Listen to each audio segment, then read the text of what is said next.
하세 구준하셨네.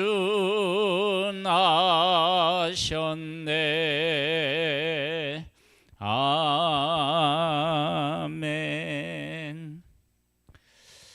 요한복음 1장을 보겠습니다.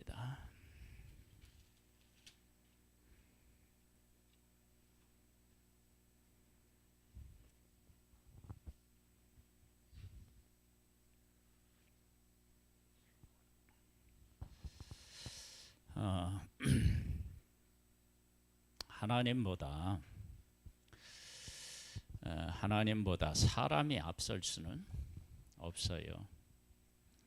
늘 하나님이 앞서 가십니다. 그런데 예수님이 오시기 전에 세례 요한이 앞서 왔습니다. 오늘은 그 의미를 우리가 함께 생각해 보겠습니다.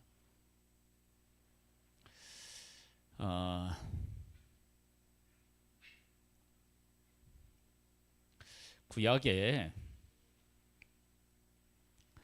그 선지자들이 하나님의 뜻을 백성들에게 전했는데 말로도 전하고 행동으로도 전했습니다. 복도 전하고 저주도 전했어요. 왜 선지자들을 보냈느냐? 그러면 하나님께서 그 백성을 위해서 분명히 일을 하셨는데 백성이 알지를 못하는 거예요. 그러니까 하나님이 앞서서 일하셨는데 알지 못해서 선지자들을 보내서 깨닫게 하는 거예요. 그런 사명이 선지자들에게 있었고요. 세례 요한은 마지막 선지자죠. 그래서 세례 요한이 그 하나님이 하신 일이 있는데 백성들이 그걸 모르는 거예요. 그걸 모르면 어떻게 되느냐? 그러면 예수 그리스도를 보냈는데도 모르는 거예요. 한번 여기 볼까요? 이렇게 나와 있어요. 1장이에요. 태초에 말씀이 계시니라. 이 말씀이 하나님과 함께 계셨으니 이 말씀은 곧 하나님이시라. 그가 태초에 하나님과 함께 계셨고 만물이 그로 말미암아 지은 바 되었으니 지은 것이 하나도 그가 없이는 된 것이 없느니라. 여기서 말씀은 예수님을 말씀하고 있는 거죠. 그 안에 생명이 있었으니 이 생명은 사람들의 빛이라. 빛이 어둠에 비치되 어둠이 깨닫지 못하더라. 하나님께로부터 보내심을 받은 사람이 있으니 그의 이름은 요한이라. 여기 보면 빛이 어둠에 비치되 어둠이 깨닫지 못했다. 이것만큼 이해가 안 되는 게 없어요. 왜냐? 여러분 어둠에 빛이 비치면 그것만큼 확실한 게 어디 있겠어요. 그런데도 깨닫지 못했다.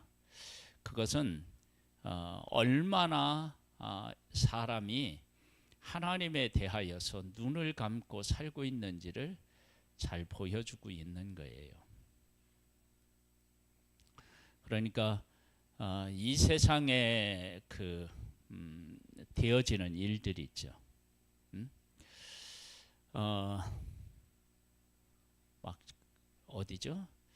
아이슬란드인가요? 거기서 지금 막 화산이 지금 계속 막 분출하고 있죠. 막 뻘겋게. 그리고 엊그제 또 중국에서도 지진이 일어났어요. 화산 지진 이것은 환경 오염하고 관련이 있나요, 없나요? 환경 오염하고 어떻게 관련이 있나요?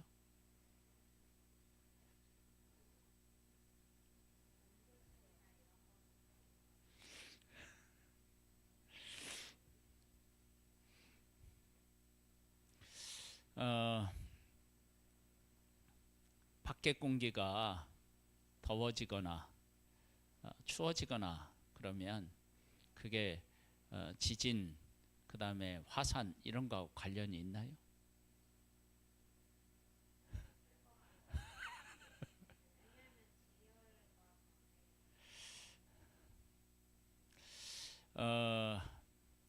우리가 이제 보통 이제 땅 속을 파보면 일정 깊이 들어가면 추우나 더우나 크게 차이가 없어요. 그것이 몇 미터냐? 10미터도 안 돼요. 그런데 10미터도 안 되는데 지진이 일어나면 보통 그냥 그게 뭐냐면 낮은 곳이라고 해야 되나요? 얕은 곳이라고 했나요? 그게 보통 일어나면 10km예요. 이 깊이가 그러니까 10km, 지하 10km에서 일어나면 그게 겉에서 일어난 거고요. 보통 막 20km, 30km, 40km 그 땅 속에서 일어나는 일들이거든요. 그러면 지표면의 온도하고 그거하고 관련이 있다라고 말하기는 사실은 어렵다고 생각해요. 왜냐하면 그게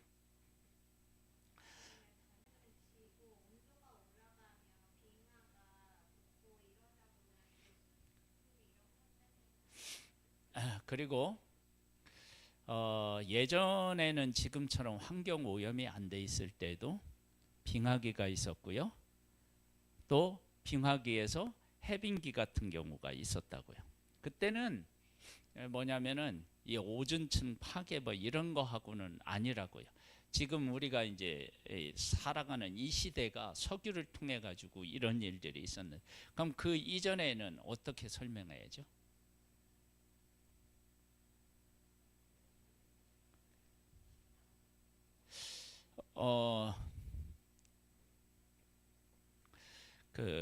왜 이런 얘기를 지금 하고 있느냐 그러면요, 사람이 지금 우리 지구상에 있는 인구가 지금 뭐 60억, 70억 뭐 이렇게 얘기하잖아요. 그렇게 사람들이 있는데 사람이 할 수 없는 것들이 너무 많아요. 미국에서는 홍수가 났대요. 폭설이 내린 게 아니라 홍수가 났대요. 그 여름 장마보다 더한 막 어떤 그렇게 됐어요. 막지를 못해요. 지구를 파괴할 수 있는 핵폭탄은 있어요. 그런데 막는 걸 못하는 거예요.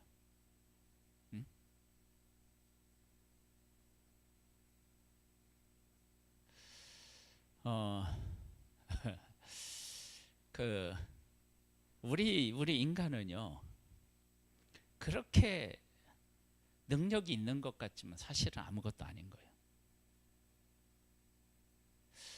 일본 같은 경우는요, 여러 가지 자연재해가 너무 많아가지고 자연재해에 대한 대비가 아주 잘 돼 있는 나라예요. 그런데 지난번에 지진이 있고 해일이 있었을 때 그걸 방어할 능력이 안 돼요. 그렇게 오면 누구도 그걸 대비할 수가 없어요. 대비해도 소용이 없어요. 그렇다면 이 지구가 사람에 의하여 보존되는 게 아니잖아요. 어떻게 손을 쓸 수 없는 문제 아니에요. 그러면 지금도 지구가 이렇게 물론 여러 가지 재난은 재앙들은 있지만 그러나 여전히 그래도 우리가 살 수 있는 그런 곳인데, 그럼 이런 것들을 생각해 보면 하나님이 하시는 일, 하나님의 존재. 그러니까 사람이 안 되는 거예요. 사람이 어떻게 할 수가 없는 거예요. 응?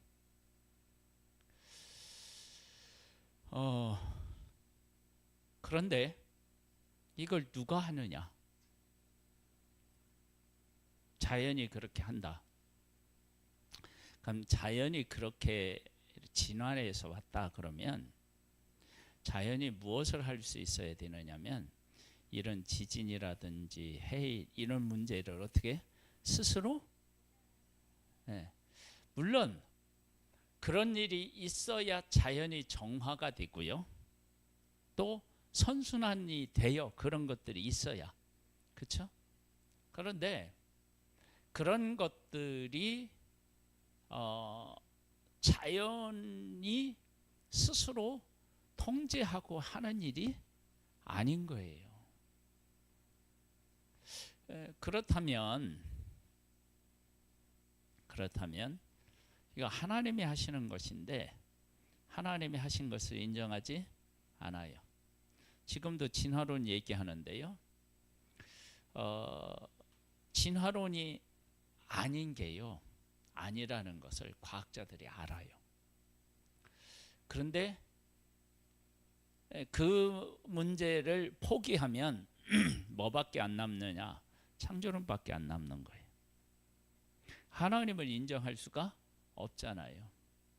그래서 요즘에는 지적 설계론 뭐 이런 이제 그 이론이 나오고 그랬는데 하나님이 계시다라고 하는 사실을 인정할 수밖에 없는 일들이 우리 안에 얼마나 많이 있는지 몰라요.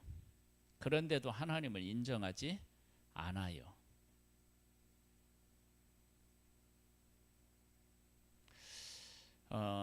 예전에 지금 우리가 살고 있는 이러한 세상에 대한 것들을 아무도 상상하지 못했어요. 응? 아무도 상상하지. 근데 정말 놀라운 건요. 우리가 지금 이렇게 만들어내는 모든 물건에 대한 재료가 땅속에 다 있다는 거예요. 한번 생각을 한번 해보세요. 그러면 그 예전에 이런 세상에 이런 물건들이 나올 것을 다 알고 그 땅속에 그런 광물들을 다 존재케 했다.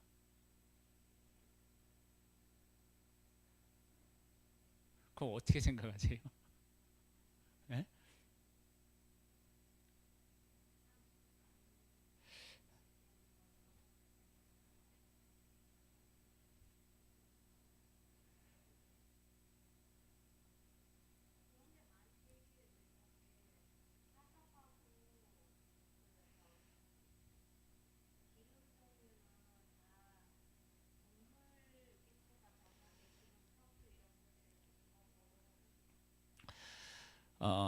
광물이요.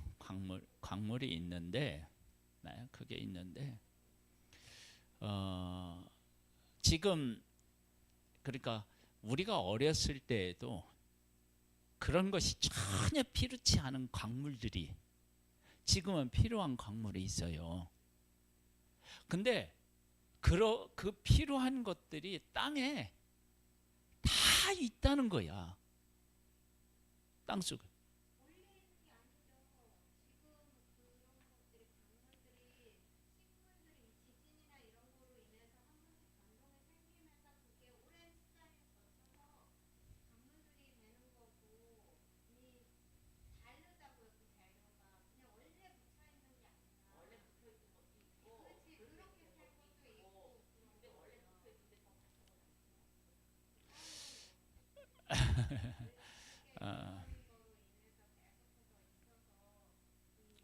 이게요. 이게 이제 그런 거예요. 뭐냐면 그 동물이라든지 아니면 나무든지 이게 땅 속에 묻혀 가지고 어떤 광물을 만들어낸다. 그렇게 해봐요. 그런데 그것이 땅속에 묻혀서 어느 시간 경과가 되면 그런 광물이 나오는 원리가 있다고요. 그럼 그 원리는 하나님이 만들어 놓은 원리지, 예? 그것들이 스스로 그렇게 된 게 아닌 거예요. 그러니까 뭐냐면 이거하고 이거하고 결합하면 이러한 것들이 성질이 나온다. 그러면 그 성질이 그 결합해서 그게 나오게 하는 원리, 그것을 정하신 분이 누구시냐면은 그분이 하나님이신 거예요. 그러니까 현대에 필요한 과학에 필요한 모든 재료들이 땅에 있단 말이에요. 그 생각을 한번 해보세요. 어떻게 알고 그 모든 것들을 그렇게 했을까? 그리고 이런 것뿐만 아니라 우리가 지금요 먹고 있는 이 그 약들이 있죠. 약들이 많은 경우는 그 우리 그거 아세요? 예, 화학 제품이라고 해가지고 석유에서 나오는 게 진짜 많아요. 그 석유에서 나오는 것은 그건 인간에게 이로운 것 같으면서도 해롭고 그게 문제가 되는데, 식물에서 우리에게 필요한 약을 추출해서 만들어요. 한번 생각해 보세요. 그러면 우리에게 언제 어떠한 병에 걸렸을 때 어떤 것들을 통해서 어떻게 만드는, 그거 지금 발견하지 못한 게 사실은 더 많은 거죠. 그렇죠? 그런 것들에 대한 모든 법칙들, 네? 그런 것들이 다 사람이 만든 게 아니에요. 사람은 그냥 어떻게 해요? 찾아낸 거에 불과한 거예요.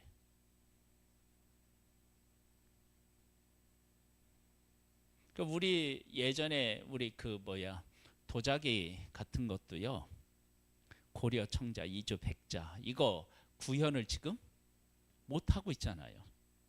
그걸 다시 못 만들어내요. 그 사람들은 만들어냈는데, 그건 뭐냐면 그들이 그것을 만들어낼 수 있는 기술이 있었고 우리는 지금 없는 거예요. 그러면 그 재료가 없어서 못 만드느냐? 아니에요. 에? 그걸 우리가 못 찾아내서 못 만들거든요. 그러면 우리에게 필요한 것들이 다 그렇게 필요한 것들이 존재하게 자연이 스스로 다 준비해 놓고 있었다. 이게 만화 같은 얘기지, 이게 실질적으로 스스로 그렇게 한다 그러면 어떻게 해요? 그게 안 되는 거예요. 그러니까 뭐냐면 빛이 세상에 있었는데 어둠이 깨닫지 못했다는 것은 사람들이 우리의 능력으로는 도저히 안 된다는 것들을 다 알고 있는데도 뭐를 한다고요? 하나님을 인정하지 않아요.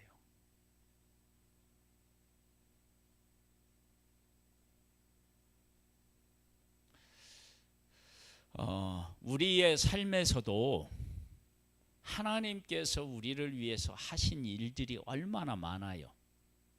그런데 그때는 내가 하나님 앞에 감사해요. 근데 어떻게 해요? 잊어버려요.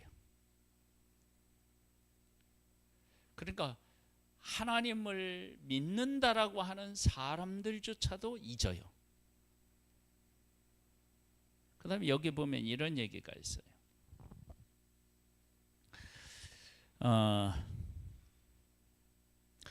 그 9절로부터 볼까요?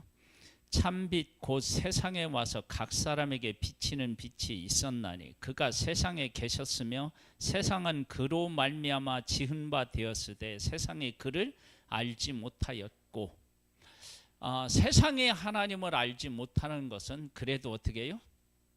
수긍할 만해요. 그럴 수 있지, 그럴 수 있어요. 그런데 그가 어떻게 하느냐? 자기 땅에 오매 자기 백성이 영접하지 아니하였다. 여기 보면 자기 땅이라고 나와요. 그리고 하나님의 백성들은 자기 백성이에요. 그러면 하나님이 땅이 있고 백성이 있는데 그럼 통치를 누가 하셨다는 얘기냐면 하나님이 하셨다는 얘기인데, 그런데도 영접하지 않았대요. 자, 이 정도면 좀 절망스럽죠. 더 절망스러운 얘기 해볼까요? 예수님이 3년 동안 수많은 기적을 베푸셨어요. 그랬는데 그 예수님 어떻게 해요? 십자가에 못 박았고 예수님의 십자가를 이해한 사람이 없었어요. 여러분 생각해 보세요. 이 정도면 절망이죠, 절망. 그런데 성경은 그렇게 얘기하지 않아요. 뭐라고 얘기하냐면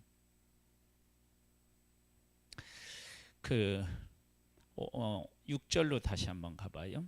하나님께로부터 보내심을 받은 사람이 있으니 그 이의 이름은 요한이라. 그가 증언하러 왔으니 곧 빛에 대하여 증언하고 모든 사람이 자기로 말미암아 뭐 한다고요? 아니 예수님이 왔는데도 영접하지도 않고 십자가에 못 박아서 사람들이 죽였고 그렇게 3년 동안 함께했던 제자들마저도 예수님이 누구신지를 몰랐는데 세례 요한이 그 사명을 감당하면 어떻게 한다고요? 믿게 하려 함이라. 그러면 세례 요한이 사명을 감당하면 믿는 사람이 어떻게 해요? 생긴다는 거 아니에요.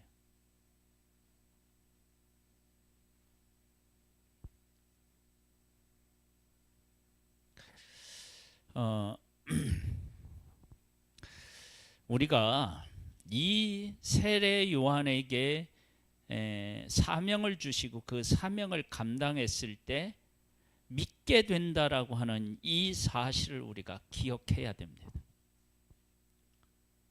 그러니까 세상은 우리가 겉으로 보기에는요 절망적인 거예요. 세상도 알지 못했고요.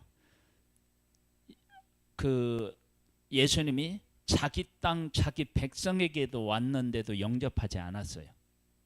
이것도 절망이에요. 절망. 그들은 메시아를 기다린다고 했는데 메시아가 오니까 메시아를 못 알아봐.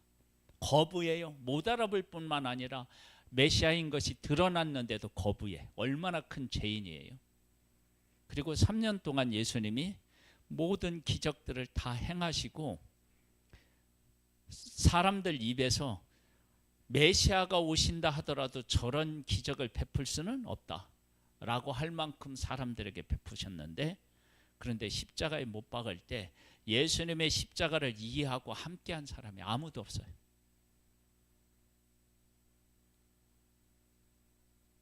여러분 이게 얼마나 큰 절망스러운 상황이에요. 그런데 세례 요한을 보내면서 뭐라고 하냐면 예수님의 길을 예비하는데 세례 요한을 통해서 어떻게 해요? 믿는 사람이 생긴다는 거예요. 겉으로 보기에는 정말 절망스러운데 그런데 그렇지만도 않다는 거예요. 그러면 이것은 우리에게 무엇을 지금 이야기해 주고 있느냐? 그러면 겉으로 보이는 것은요 정말 절망스러울 수 있어요. 지금 세상 돌아가는 게 그렇잖아요. 하나님의 법칙을 깨는 거예요. 교황이 그렇게 얘기했죠. 그렇죠? 동성끼리 결혼하는 것들을 합법화시키자. 그게 하나님의 질서에 어긋나지 않는다고 얘기해버린 거예요.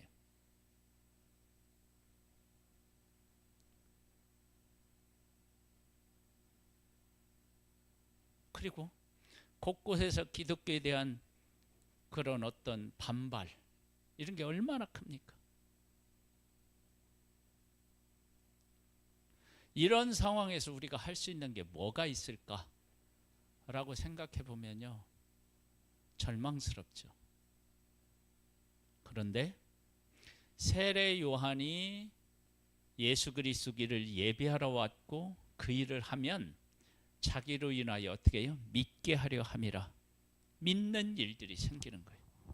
그래서 자, 19절로 가볼까요? 유대인들이 예루살렘에서 제사장들과 레위인들이 요한을 보내어 네가 누구냐 물을 때에 요한의 증언은 이러하니라. 요한이 드러내고 말하고 숨기지 아니하니 드러내어 하는 말이 나는 그리스도가 아니라 한데, 또 묻되 그러면 누구냐? 네가 엘리야냐? 이르되 나는 아니라. 또 묻되 네가 그 선지자냐? 대답하되 아니라. 또 말하되 누구냐? 우리를 보낸 이에게 대답하게 하라. 너는 내게 대하여 무엇이라 하느냐? 이르되 나는 선지자 이사야 말과 같이 주의 길을 곧게 하라고 광야에서 외치는 자의 소리로다 하니라. 그들은 바리새인들이 보낸 자라. 자, 보세요.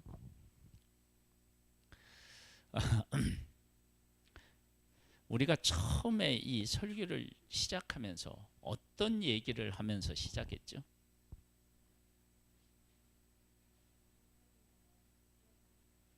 네? 앞서가시는 하나님에 대한 얘기를 했죠. 앞서가시는 하나님. 그렇죠?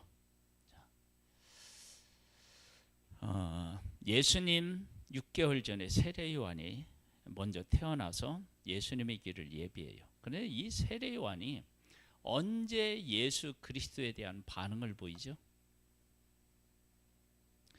마리아가 엘리사벳을 찾아왔을 때 태중에서부터 반응을 보여요. 네가 들어와서 문안할 때 애가 뛰놀았다, 그렇게 얘기해요. 이 이야기는 무슨 얘기죠? 여러분, 태아가 밖에 있는 그 무엇을 감지하고 인식하고 그랬다? 아니죠. 뭘 얘기하는 거예요? 성령께서 일하고 계시다, 그걸 보여주고 있죠. 이 얘기는 다른 말로 얘기하면 무슨 말이냐면, 세례 요한이 앞서 왔지만 세례 요한을 준비시키고 세례 요한에게 사명을 주시고 그 일을 하게 하는 모든 일들은 누가 앞서서 행하신 거예요? 하나님이 하신 거예요. 그것을 분명히 하기 위해서 예수님의 어머니 마리아가 문안하러 왔을 때 태중에 있는 아기가 어떻게 해요? 뛰노는 거예요. 그건 세례 요한이 할 수가 없는 일이에요. 어떻게 그게 가능해져요? 안 되죠. 태중에 있는 애가 어떻게 이 세상에 있는 일을 알고 그렇게 하겠어요? 안 되죠. 그건 뭐냐면 세례 요한의 모든 일들에 대한 주권을 하나님이 지고 그러한 일들을 이루어 가신다라고 하는 것을 우리에게 분명히 보여주고 있는 거란 말이에요. 그래서 우리가 하나님의 일을 할 때요, 항상 내가 이렇게 앞서가는 것 같이 느껴질 때가 있어요. 왜냐하면 뭔가 이렇게 내가 주님의 일을 이렇게 하면 주님이 좀 준비해 놓은 것 같은 그런 것들이 보여야 되는데 주님이 준비해 놓은 것 같지가 않은 거야. 그래서 내가 막 어려워, 힘들어, 하나님의 일을 하기가.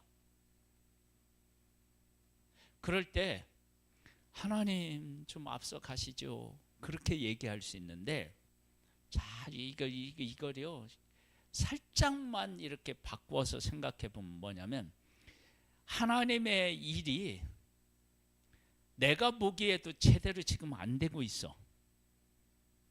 누가 보기에? 내가 보기에.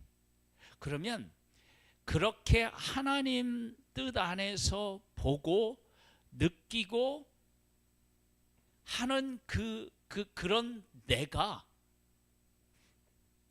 나의 힘과 나의 지혜로 그런 내가 되었을까 하는 거예요. 아니겠죠. 하나님의 은혜가 있어야 하나님의 마음도 같고 하나님의 시각도 같고 그런 거겠죠. 그러면 하나님이 준비해 놓지 않은 것 같은 환경인데 사실은 하나님이 누구를 준비하신 거예요? 나를 준비한 거예요. 그러면 준비된 내 스스로가 그런 존재로 선 게 아니라 하나님이 나를 그렇게 세웠다고요. 그러면 하나님이 앞서가신 건가요? 내가 앞서간 건가요?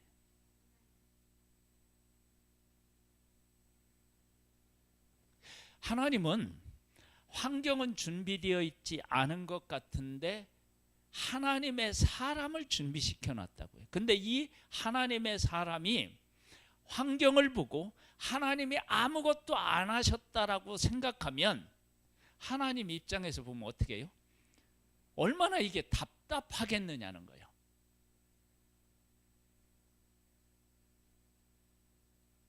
하나님은 이미 누구를 준비했느냐? 모세와 아론을 준비해 놨어요.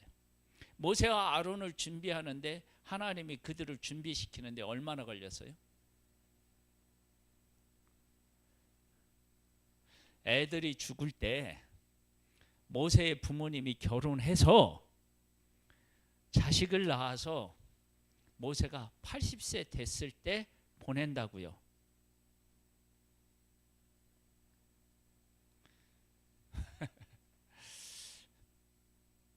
그렇게 하나님은 준비하셨는데 모세와 아론이 와서 처음에는 막 백성들도 환영하고 막 하나님의 뜻이 이루어지는 것 같은데 애굽 사람도 대항하고 모세와 아론의 말 안 듣고 백성들은 더 힘들어진다고 모세와 아론을 원망해. 그럴 때 우리를 왜 이렇게 보내가지고 이 고생을 시키냐고. 보내셨으면 하나님이 바로와 바로와 그 신하들도 마음을 하나님이 주관하시고 백성들도 주관하여 주시지. 다 거부하는 거예요. 다 거부하려. 그때 하나님은 뭐라고 말씀하시냐면 내가 널 준비했다니까. 그 문제를 해결하기 위해서 널 준비한 거야. 그 사실을 잊으면 안 된다는 거예요, 우리에게. 할렐루야. 그리고 우리는 하나님이 나를 준비시켜 놨는데 환경이 준비 안 됐다고 뭐 한다고요? 원망하고 불평하는 거예요. 나를 하나님이 준비시키고 하실 일이 뭐예요? 그 환경, 그것을 새롭게 바꿔보라는 거야. 그래서 세례 요한이 자기의 사명을 감당하면 사람들이 어떻게 돼요? 믿게 되는 일이 생기는 거예요.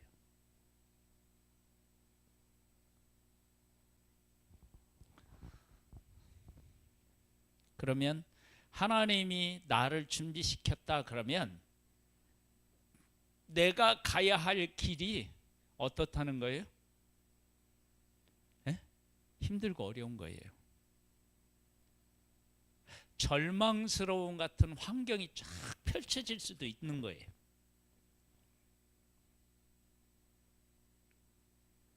그때 하나님의 사람은 하나님이 이런 환경에 나를 통해서 일하시려고 나를 준비시켰다, 그걸 깨달아 알아야 돼요.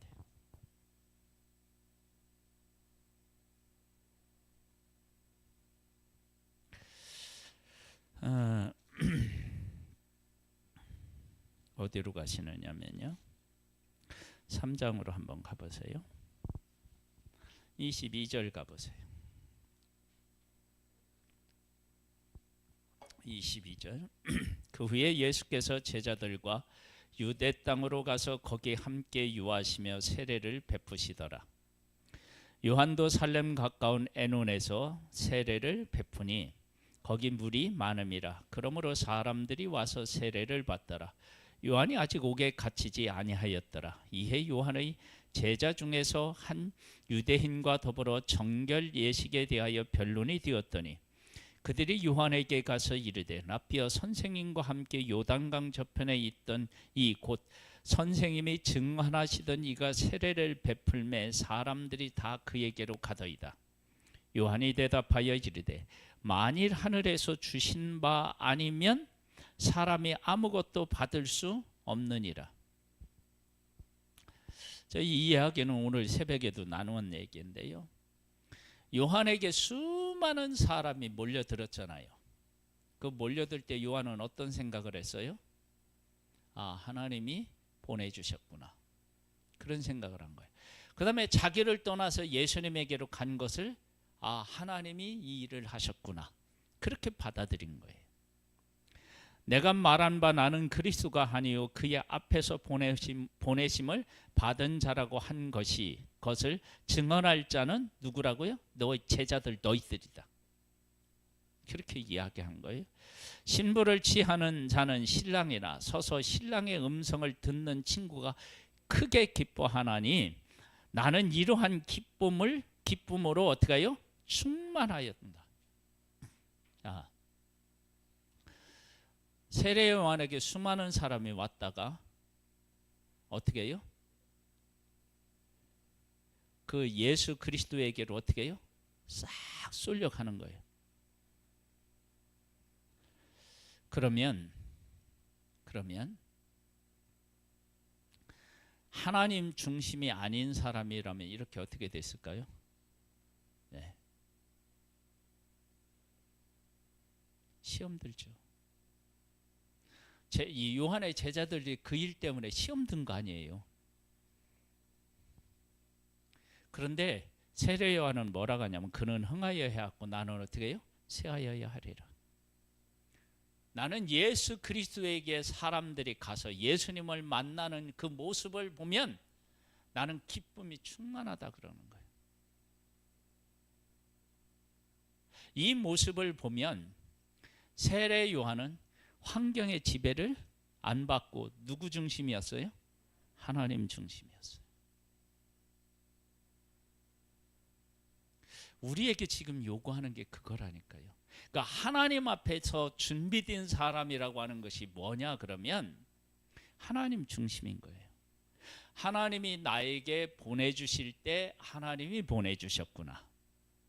하나님이 나를 떠나서 예수 그리스도에게로 갈 때는 하나님이 그들을 보내시는구나.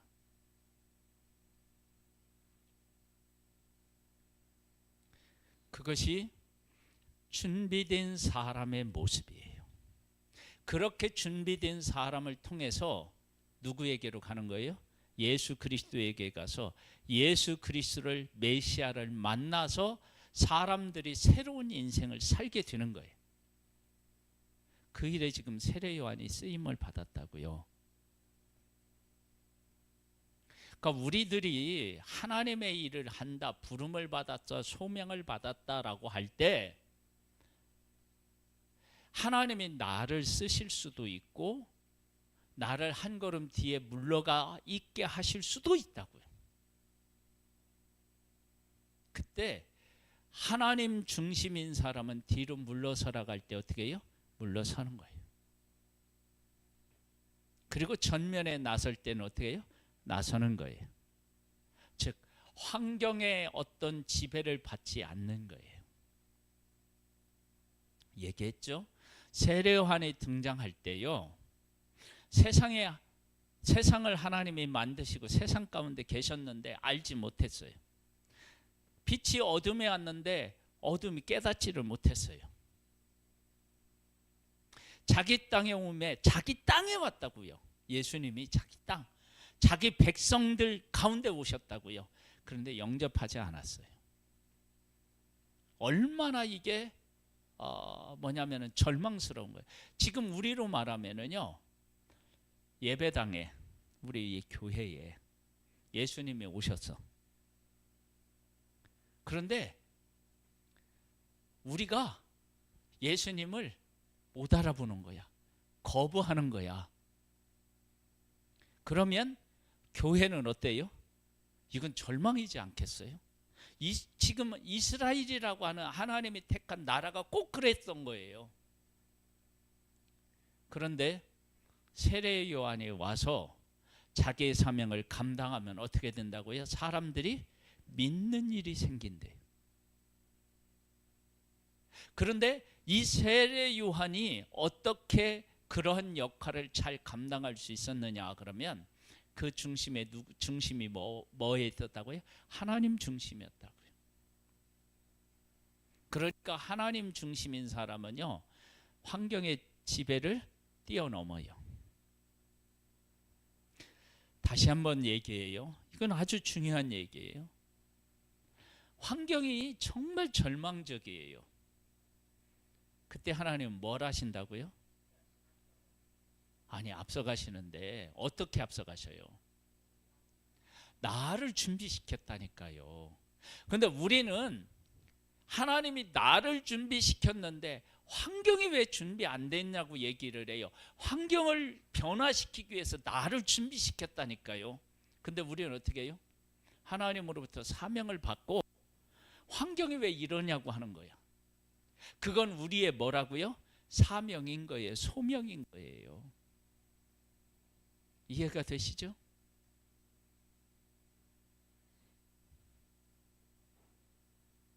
그러니까 내가 하나님이 나를 준비시켰는데 내가 하나님 앞에서 제대로 어떻게 해요? 준비가 안 돼 있는 거예요.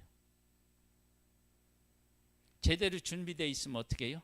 환경의 지배를 안 받고 하나님이 나를 통해서 이 환경을 변화시키려고 하시는구나 라고 하는 사실을 깨달아 알고 나를 하나님 앞에 드려서 순종하죠.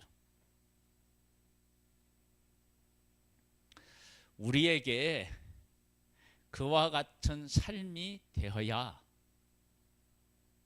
우리가 하나님의 사람인 거고요, 사명의 사람인 거예요. 자, 그러면 이제 우리 질문 하나 던져야지. 나는 지금 어떻게 살고 있나? 응? 내 삶 속에 하나님이 어떤 일에 관심 있고 어떤 일을 하고자 하시는지에 대한 관심이 얼마나 있나? 그걸 내가 얼마나 깨달아 알고 있나? 그리고 환경적인 것들이 전혀 이게 절망스러운데 하나님이 나라고 하는 한 사람을 불러서 그 삶을, 그 환경을, 그것들을 바꾸기를 원하신다라고 하는 것에 대한 믿음의 고백이 얼마나 우리에게 있느냐는 거예요. 이런 문제에 대해서 하나님 앞에서 내가 바르게 응답할 수 없다면 나는 지금 믿음으로 살아가는 게 아니에요. 우리 깨어 일어나야 돼요. 지금 시대가 지금 우리가 이렇게 살아가야 할 시대가 아닌 거예요. 한번 생각해 보세요.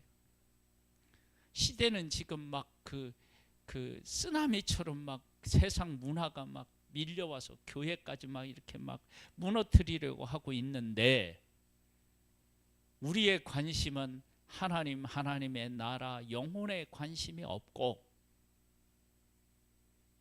다른 것에 내 마음을 빼앗기고 있다면 그럼 우리 어떻게 해야 돼요?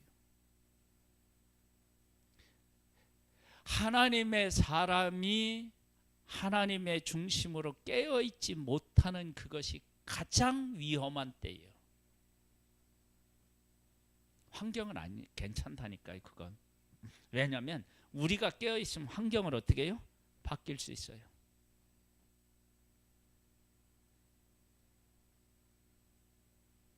문제는 뭐냐면 우리예요. 우리. 예수님이 오실 때요, 이스라엘은 절망적이었어요. 그 절망적인 것의 대표적인 게 뭐냐? 성전에서 제사를 드린다 하면서 뭐를 했어요? 강도의 구례를 만들었다고요. 그렇게 만들었다라고 하는 살아있는 증거가 어디에 있느냐? 예수 그리스도를 못 알아보고 핍박해요.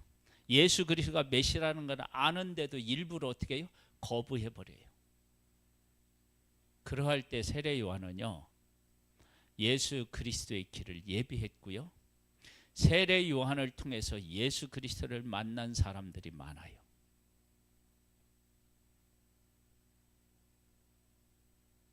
여러분, 우리요, 하나님이 앞서서 누구를 준비시키느냐, 앞서가시느냐, 우리를 준비시키는 것으로 앞서가시는 거예요. 그래서 우리가 준비되어서 하나님의 뜻을 따라 순종하며 나아가면 절망스러운 그 환경이 바뀌는 거예요. 그래서 예수님이 제자들에게 오직 성령이 너희에게 임하시면, 어디로부터 시작해요? 예루살렘, 온 유다, 사마리아 땅끝까지. 그러니까 이스라엘 백성 제자들에게 있어서 제일 처음 증인의 삶을 어디에서 살아야 돼요? 예루살렘.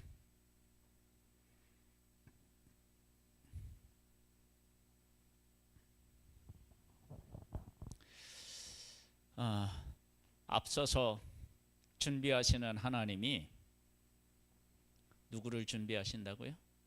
나. 그것이 앞서가시는 하나님의 일하심이에요. 그런데 우리는 그렇게 준비시키신 하나님을 바라보지 않고 뭘 바라봐요? 환경을 바라보는 거예요. 그리고 하나님 왜 이런 환경을 주셨냐고 해요. 그때 하나님 우리한테 뭐라고 한다고요? 하신다고요? 내가 널 준비시켰잖아.